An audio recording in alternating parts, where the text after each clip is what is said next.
guys for tuning in. Like always, don't forget to hit that like button. Don't forget to subscribe. Helps the channel grow.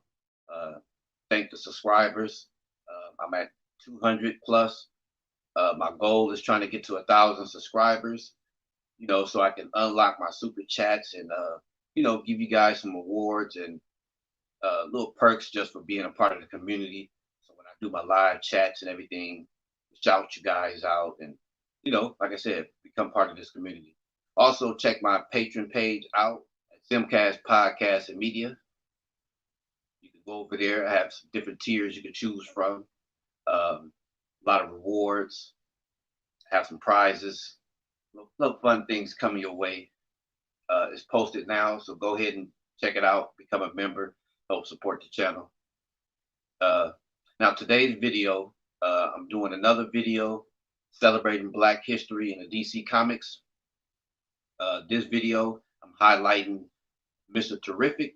He's a DC character, African American character, superhero that's been in the DC Comics, part of the Justice League, been displayed in the media or portrayed in the media by Echo Kellum on the TV show Arrow over there on the CW.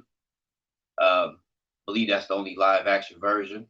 Then in animated features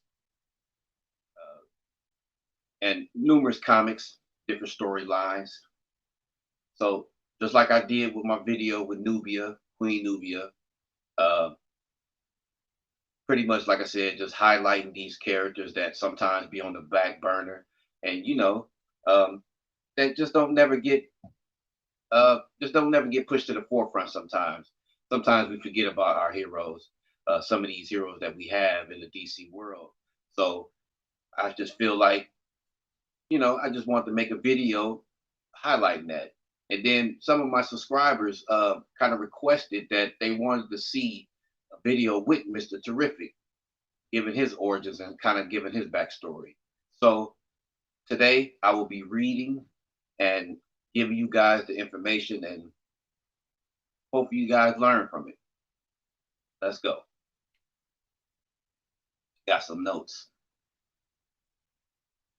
First off, Mr. Terrific, the character itself was being created by John Ostrander and Tom Mandrake. In the beginning, the character shows remarkable intelligence, reading, assimilating the works of Albert Einstein, Max Planck, and Richard Feynman. Pretty much like physics or theoretical physics, rather. Kind of specialized at that at an early age. He grew up in a household with his mentally challenged brother, his brother Jeffrey, who he loved dearly. So after his tragic death at age 12, Michael Hope pretty much was devastated. And just another tip about, or a fun fact, he's the second predecessor or the successor to of the mantle, Mr. Terrific. I believe it was somebody else that had it originally. I believe it was Terry Sloan. So he was the first one in the Justice Society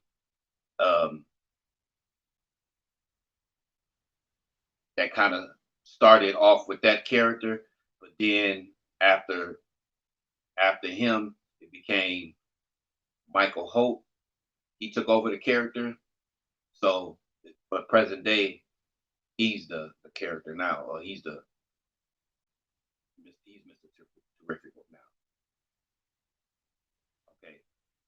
Now back to, like I said, his story early on. He had natural aptitude for having that, what he calls picking up, retaining complex skills. He was pretty smart, kind of like a genius. Pretty much what a lot of people spend their time trying to perfect, he already had it down.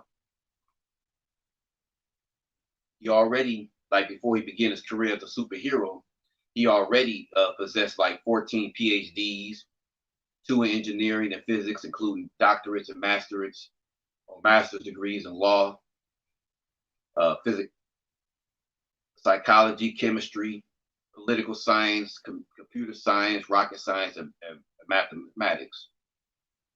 Yeah, that's just to name some. So like I said, so he was already well educated before he got to start with the superheroes or with the Justice League.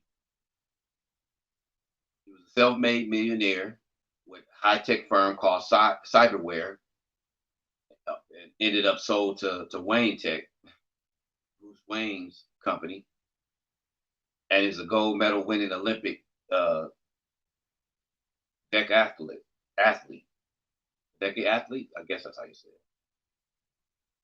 So then, with with the accidental deaths of his wife, unborn child, gave a pretty much a devastating blow to him. He considered himself responsible for the accident, and pretty much had to question his religion and kind of question everything and blaming himself for it. And at the same time, at that point in his life, uh, he was contemplating suicide, and he was met by the Spectre, who tells him about Terry Sloan, the Golden Age superhero, known as Mr. Terrific, which inspired Sloan's life story. He takes on the name, yeah, inspired by Terry Sloan's story. He takes on the name Mr. Terrific, and later joins the current Justice Society of America, eventually serving as its chairman, which is pretty cool. Like I said, DC has always been inclusive, so for him to be able to go and transition into that role and also take on the name, it says a lot about the comics at the time, you know, and inclusiveness that they had. Also, his wardrobe or his costume or suit. Initially, he wears ordinary clothes and a leather jacket with Sloan's Fair Play on the side, emblem on the back letter. Yeah, emblem on the black. Later, he switches to a T-shaped mask composed of electronic nanites, a black and white costume with red trim. Hence my black and white for the video, and a collarless jacket in the same colors. The black sections of the tunic and jacket form of the T, with fair play written on the sleeves and terrific across the back. Pretty cool outfit. Um, and yeah, like I said, Echo Kellum, he portrayed him on Arrow, so you could pretty much see how he actually looked live action. So, like, if they actually put him in other medias and things, this is how he will look. Of course, depending on which version and which character, because the Arrow version, his name was Curtis Holt. Same character, but just different name. Sometimes they do that. They put a different variation of characters, or same character but different variation of that person. You know, especially when they do it on TV. Smallville is a good one that they did that on. So also, he acts for spokesperson for Tyler Code and consults for the company on espionage security matters. Uh, he also helped fund the youth center that he has started. Uh, he had a little friendly rivalry, Batman. The opposite number in the Justice League of America and his identity as Bruce Wayne. Batman owns his company, pretty much. So Holt has been noted as the most intelligent member of the JSA in its history, surpassing his predecessor. He is also known as the third smartest person in the world, and the notion now appears to be widespread within the DC universe. So pretty much um, telling us that this character, after he took over Michael Holt, you know, his intelligence, his education, that's good for his character as an African American man. That they highlights that, and not just a strong man character. Even with other superheroes, that's that they do that with. It's always good to see where they have a real story behind them, and like a real life that you can kind of relate to, and kind of feel for the characters. And he's one of them, Michael Holt. So, and I hope you guys too learned a lot from this video. Also, you can check out. He has a lot of comics that's available. The new 52 comics. Just a terrific, the Terrifics, I believe that's one of them. And then a lot of JSA Justice League comics. So there are a lot of comics and material available, so you guys can follow up if you guys would like to know any more information about him. Because some of my subscribers liked it, my video, and I see that a lot of you guys liked it as well. So I feel like I feel like I would be able to make another one.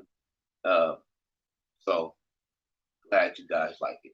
So make sure you hit the like button and subscribe to my channel, because I have a lot of videos like this too. Also posted, so go ahead and check them out. Go ahead, check my socials out. I'm on Instagram, TikTok, Twitter, also Facebook. So yeah, go ahead, check me out over there too. Follow me.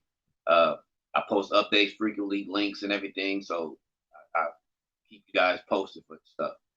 Like I said, become a Patreon. So thank you guys for tuning in and for watching my video.